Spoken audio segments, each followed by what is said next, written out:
mi-ar putea oferi încă o dată șansa de a regăsi clipele ce-au fost și s-au risipit și tot ceea ce împreună am clădit, portând mereu doar privirea ta. Realitatea nu o pot accepta. Ieri erai cu mine, azi nu mai ești.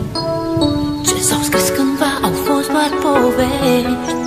Tu spuneai mereu trăiește-ți clipa, viața însă n-a putut ierta.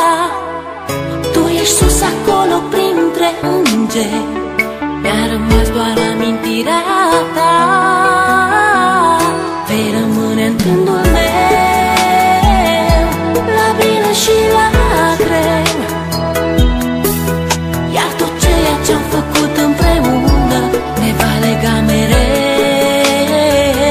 Vei rămâne în gândul meu, la bine și la greu, iar tot ceea ce-am făcut împreună ne va lega mereu. Astăzi cerul parcă e înorat, tot în jurul meu îmi pare schimbat. Uneori viața e de neînțeles, ea nu iartă, iar tu nu ai de ales.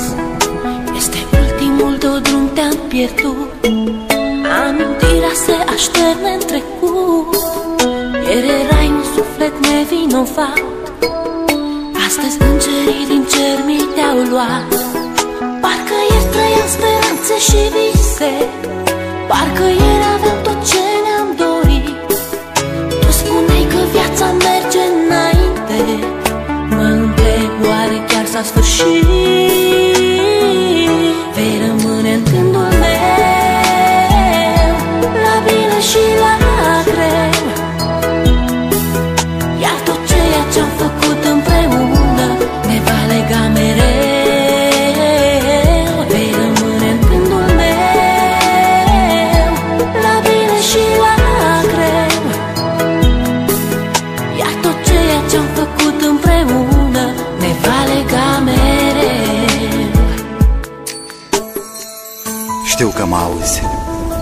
Este poate ultima oară când te privesc în ochi, ultima oară când îți văd chipul, ultima oară când îți vorbesc. Lacrimile nu-ți pot șterge amintirea. Ai ales un drum pe care nu există suferință, nici durere.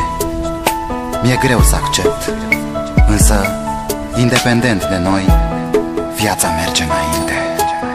Parcă ieri trăiam speranțe și vise, parcă ieri aveam tot ce ne-am dorit.